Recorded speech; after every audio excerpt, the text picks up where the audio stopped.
네, 안녕하세요. 수마실입니다. 오늘은 임야를 구입 시에 유념해야 될 사항에 대해서 몇 가지 추려서 말씀을 드리겠습니다. 임업일 경우는 임야를 구입해서 임야에다가 산에다가 여러 가지 산림 경영을 통해서 약용작물 재배 또 수목 재배 등을 통해서 산림 경영을 하시는 분도 있을 것이고요. 또 일반인일 경우는 일반인들이 산을 구입해서 여러 가지 목적에 따라서 여러 가지 또 사용할 수 있을 것입니다.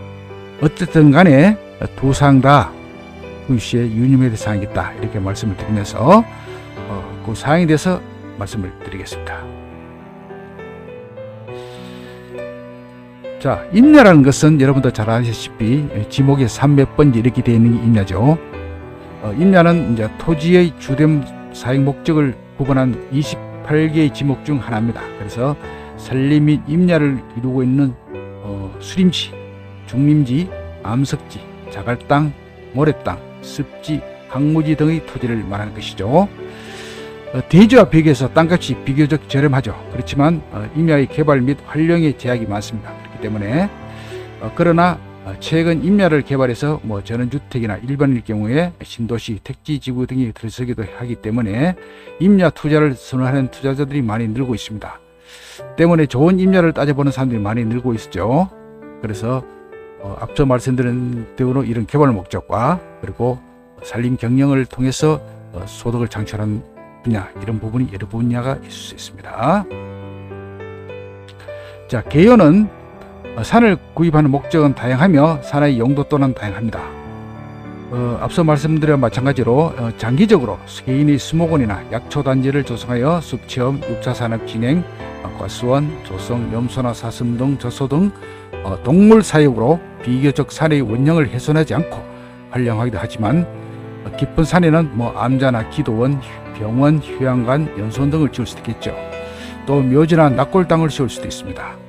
그러나 임야는 일반적으로 황금성이 떨어진 데다가 개발에 추가 비용이 많이 들게 되죠. 그래서 구입 후 단기간에 투자 수익이나 사용 수익을 늘기는 상당히 어렵다, 이렇게 보통적으로 보편적으로 그렇게 봐가고 있습니다. 따라서 임야의 구입에는 기본적으로 다음의 몇 가지 사항을 꼭 염두에 두셔야 된다는 것을 말씀을 드리겠습니다. 그 유의사항을 보면요, 첫째, 임야에 대한 현행법상의 규제와 장래의 개발 가능성을 검토해야 됩니다. 임야는 부동산 중에서 농지, 대지와 함께 그 용도가 대단히 많다는 것이 특징입니다. 그러나 동시에 우리나라는 산에 대한 국민 정서뿐만 아니라 환경 보존을 기본으로 하는 국가 기본 정책상 헤아릴 수 없이 많은 공법상 규제가 그물같이 펼쳐져 있죠. 그래서 그 규제의 전모를 아는 것은 전문가가 아니면 대단히 힘듭니다. 그래서 마음에 든다고 깊은 검토 없이 구입한 임야가 예상치 못한 법령 규제나 지방 조례에 묶여서 어쩔 수 없이 산을 어떻게 하지도 못하고 계속 대물림을 하는 경우가 없지 않습니다. 그래서 산을 방치한다는 얘기죠. 임야 중 보존산지인 공인력산지, 인문산지는 용도가 제한되죠. 특히 이 보존산지 중에서 공인력산지는 활용도가 많이 떨어지고 있습니다. 그리고 산지의 종류와 규제 내용에 대한 사진 이해가 많이 필요하다. 그래서 제가 유튜브 방송에서 이왕 구입하시려면은 이런 공인력산지는 제하고 인문력산지를 구입하시라고 그렇게 많이 보내드렸습니다. 그리고 최근에 아시다시피 그 환경단체와 산림 임업인 간에 여러 가지 탄소 중립과 관련한 여러 가지 또 많은 공방이 이루어지기 때문에 특히 산림에 대해서는 여러 가지 규제가 많다, 그렇게 말씀을 드릴 수 있겠습니다. 다음에 임야 선택법을 보면은 임야 투자 시 개발이 제한될 수 있는 임야인지 확인을 해서 보존산지, 산림보호구역, 분묘기지권에 대한 여부를 살펴봐야 합니다. 산지는 보통 이제 보존산지와 준보존산지로 나눠지게 되죠. 구입한 임야가 보존산지 포함되는 경우 전원주택이나 공장을 짓는 등의 개발 허가를 받기가 어렵습니다. 그렇지만 예외적으로 허가를 받는 경우도 있죠. 반면 준보존산지는 이와 다르게 다양한 용도로 개발이 가능하고요. 산림보호구역 역시 개발이 힘들기 때문에 구입에 주의해야 된다, 그렇게 말씀을 드릴 수 있겠습니다. 그래서 개발에는 준보존산지가 제일 용이하고, 그 다음에 임업용 산지, 그 다음에 이제 공유역 산지는 상당히 어렵다 그렇게 보시면 될 것 같습니다. 그리고 분묘기지권에 대해서는 전번에 제가 한번 말씀을 드렸죠. 분묘기지권이 상당히 여러가지 골치가 아픈 상황이 생기는데 대법원 판례로 앞으로 분묘기지권 획득하더라도 산주가 지르 그러니까 사용료를 청구하게 되면은 그에 대해서 응해야 된다 그렇게 판례가 나온 적도 있으니까 앞으로 이런 문제는 앞으로 여러가지 또 해결사항이 많을 것 같아요. 또 논란도 많겠죠. 그리고 임야에 명제가 많습니다. 대부분 진도를 얻고 있더라도 마을사람 소유의 현황 도로나 국어 임도를 통해서만 갈 수 있기 때문에 개발과 사용에 여러가지 어려움을 많이 겪고 있습니다. 이런 임야는 사도가 하더라도 처음부터 사지 않는 것이 원칙이고요. 그 길을 내기 위해서 두고두고 마을사람과 실갱이가 격심한 분쟁할 경우도 상당히 많습니다. 예를 들어서 사고 난 뒤에 후위를 길을 내어준다 이런 매도인의 또는 전산주의 말을 믿는 것은 상당히 좀 어떤 위험을 감수해야 되는 그런 사항이라고 저도 생각이 듭니다. 그래서 차를 구입하실 때 그 길에 대한 것은 확실히 파악하고 구입하시는 게 좋다 그런 말씀을 드리겠습니다. 최근에 그 산림청에서 우리나라 임도를 지금 많이 내고 있지만 최소한 임도 정도는 있어야 된다 그런 말씀을 드릴 수 있겠습니다. 자, 도로의 접근성이죠. 산을 임야를 구입하실 시에 임야의 선택 시 도로 진입이 수월한 곳을 찾는 것이 좋죠. 당연한 얘기입니다. 도로를 접하지 않는 명지나 도로가 협소할 경우에 개발을 위한 차량의 운행 등 개발에 제약이 있을 수 있습니다. 전원주택이나 기타 목적으로 개발하려고 할 때는 도로망이 잘 정비된 임야의 경우 향후 가치는 더욱 높아지겠죠. 이런 이제 개발을 목적으로 했을 경우 그렇고요. 물론 약용작물 재배하는 이럴 경우는 굳이 도로가 이렇게 크지 않아도 가능은 하겠지만 그러나 도로 접근성이 좋으면 좋을수록 좋은 것이겠죠. 맹지의 경우는 도로 개설을 통해 가치를 높일 수도 있지만 투자비용 대비 개발 이익이 어느 정도 보장되느냐에 따라서 진행된다 그렇게 볼 수 있고요.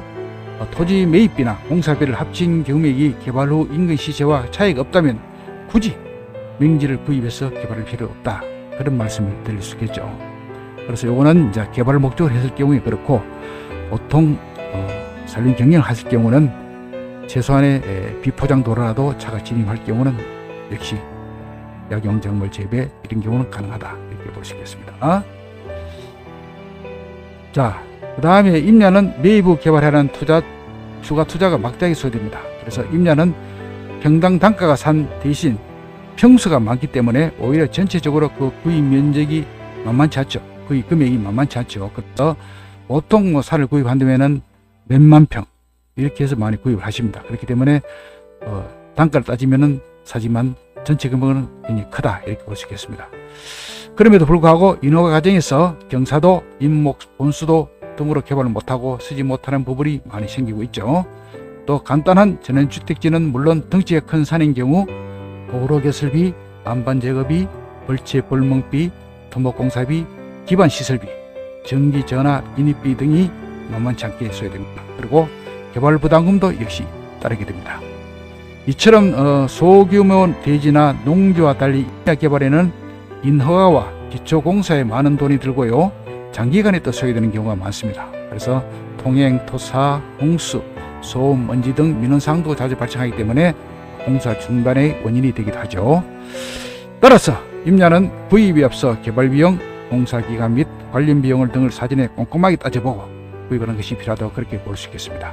그러나 개발 목적의 산림 경영을 위해서 개발 목적 외 산림 경영을 위해서 아까 말씀드린 임업인들이 거기에서 소득 작물을 재배하여 소득을 올리는 임업인들이 많이 늘고 있죠. 그래서 임업 경영체 등록도 시작되기 때문에 소득 작물 재배를 통해서 임업의 6차 산 활성화도 앞으로 기대되고 있습니다. 그러니까 꼭 산을 사서 어떤 개발 목적으로 그런 것도 물론 중요하지만은 저는 이 개발 위에 이렇게 산림 경영을 통해서 소득 작물을 재배해서 전망이 좋아 보인다 그렇게 말씀을 드리고 이런 쪽으로 저는 개발보다 이런 쪽으로 많이 권해드리고 있습니다.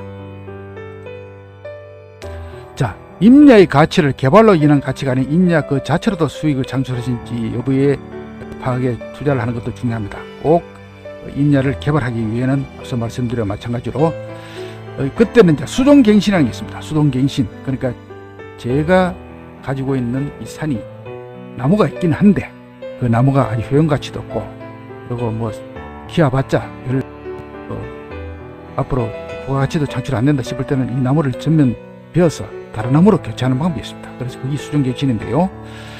수정갱신이라는 제도를 활용 가능한 임야라면 금상첨화인데요. 수정갱신이라는 것은 산에 심어진 불필요한 쓸모없는 나무를 산림조합이나 등에서 벌목해주고 새로운 나무를 심어주는 사업을 말하죠.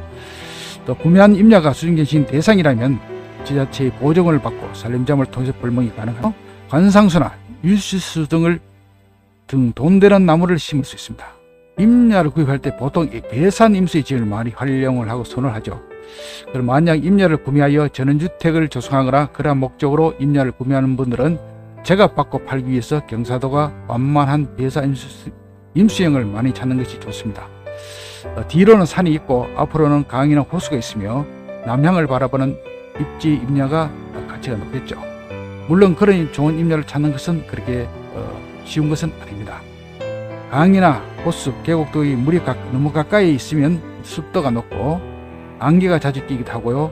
그런 문제가 있고요. 또한 우리나라처럼 집중호우가 잦은 기후에선 물이 넘칠 위험도 있기 때문에 물과 너무 가까이 있는 것보다 적당히 거리를 두는 것이 좋다. 그렇게 말씀을 드릴 수 있겠습니다.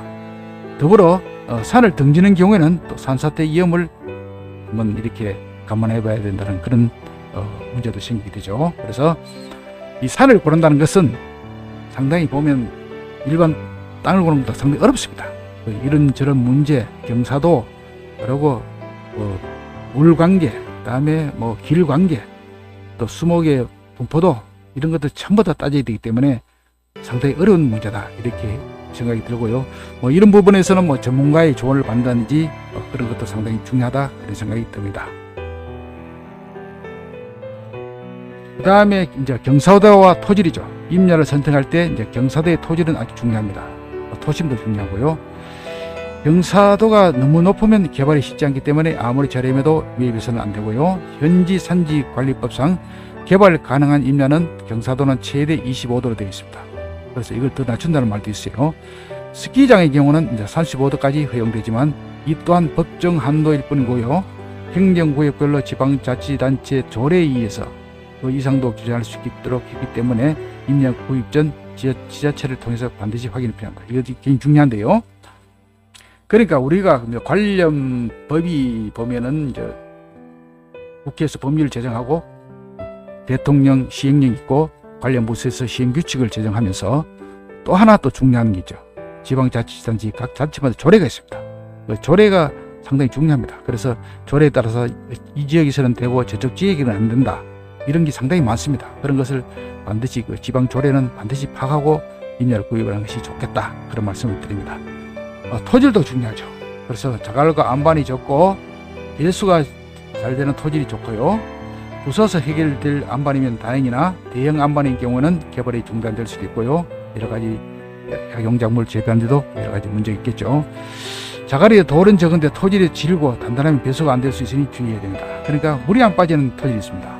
그래서 이렇게 흙이라도 이렇게 가보면은 어떤 데 산을 제 같은 경우 보면은 산에 배수가 안 되고 이러다 보니 산이 물을 흡수 못하는 땅이 있어요. 그러니까 이런 땅은 어떠냐 하면은 비가 와버리면 금방 물이 내려가 버립니다. 물을 흡수를 못하니까요.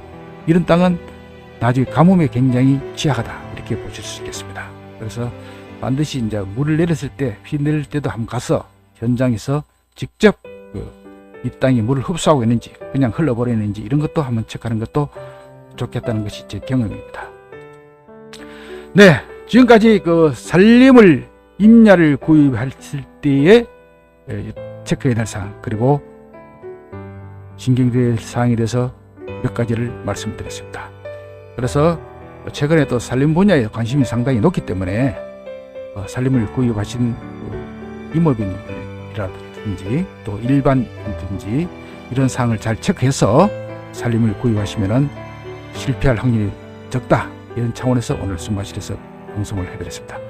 네, 지금까지 시청해 주셔서 대단히 감사합니다. 이상 숨마실 TV였습니다.